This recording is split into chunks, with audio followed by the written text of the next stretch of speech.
Good morning. Here we are, a mud pond check. Now it must seem like I'm here every day. Well, it was actually Monday I was last here, and of course it's now Wednesday. Fish are doing really well. In fact, seem to be growing unbelievably well. The water right now is actually at its warmest that I've ever seen it. The water is now up at 28 degrees. Last year, I think it was in the upper 26s, something like that. But anyway, 28 degrees is where we're at, water temperature. Hopefully it's not going to rise any higher than that. But having said that, the fish are growing extremely well. Appetite's really strong. They're getting a lot of food at the moment. The feeder I've just filled back up 2 days ago. It was full. Today I probably put about 10 kilos, 15 kilos maybe in there to bring it back up to level. So it's getting through a lot of food.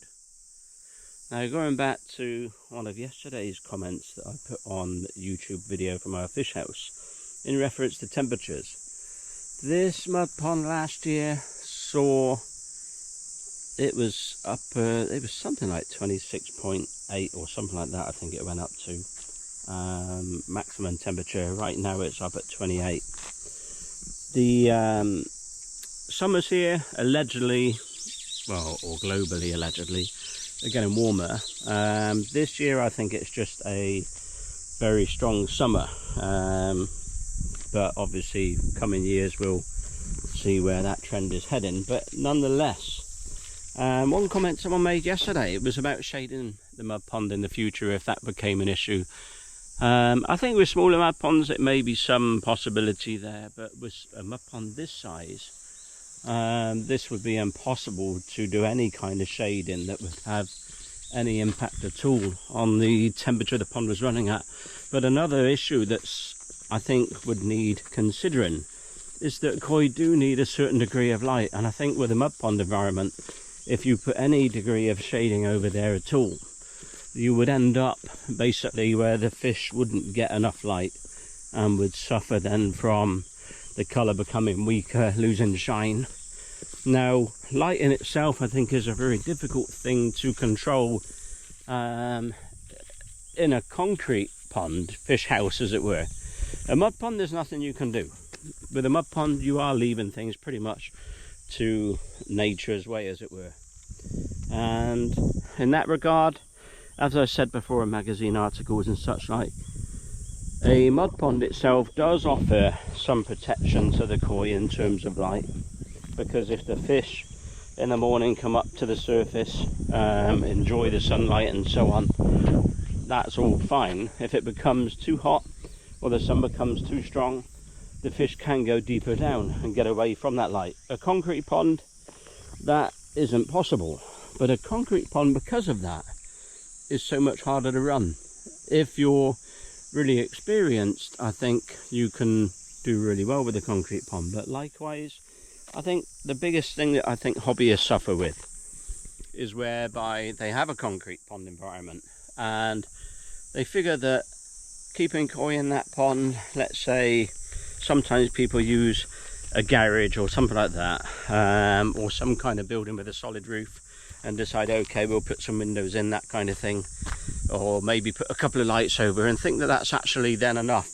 In reality it never really is, and that's where it becomes really tricky, because you need enough light, natural light, sunlight, for the koi's colour to flourish and thrive.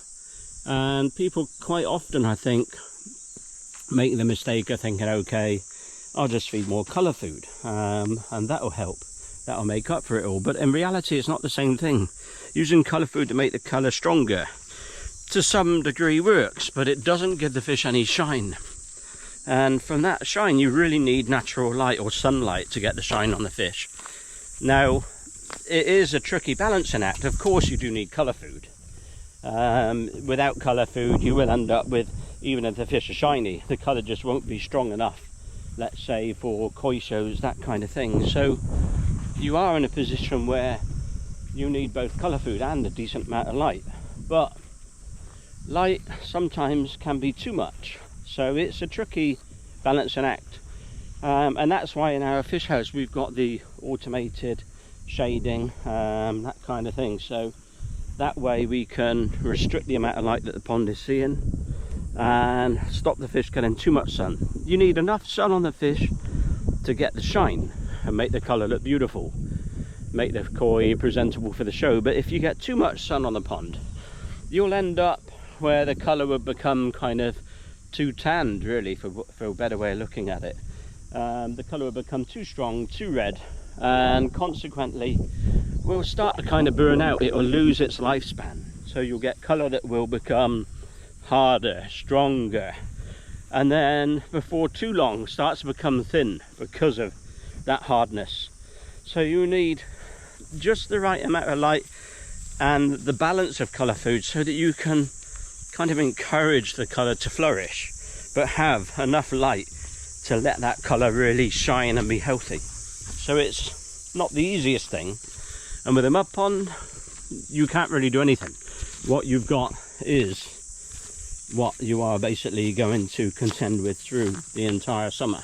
So once the fish go into a mud pond environment, there's really nothing you can do. If you get parasite issues in a pond like this, yeah, you can medicate the pond, you can add medication to the food, medicate the fish that way, provided they're eating. If they're in such a bad way that they won't eat, then trying to medicate fish in a mud pond is basically not going to do anything. So your only possibility really is to do like an emergency harvest. And frankly, an emergency harvest on a mud pond is also something you just can't do, because in the majority of cases these mud ponds are actually feeding rice fields below the mud pond, and consequently if you decide you want to harvest the pond and pull all the fish up, you've got to dump all the water in the pond, and that causes, as you can imagine, a huge issue for the rice farmers that are relying on the water from that mud pond. So basically all you can do with koi with a mud pond environment is to prepare the fish as well as you possibly can, medicate them and make sure that they are free of parasites, put them in the mud pond and pretty much hope for the best. And of course you can check the fish, and as I said earlier, you can medicate the fish via medicated food. That is possible, but provided you see the fish's condition, you understand how they're doing, and you feed them at a time where they are actually still healthy enough to want to eat. So having said that, I've never actually seen a koi mud pond that has needed to be harvested in the middle of summer. Never seen it. So I think really that is, if you like, a testament to any breeder that is actually using that mud pond and preparing the fish before putting them in there. Anyway, thank you for listening to today's ramble, and I will catch up with you in another day or two. Thank you.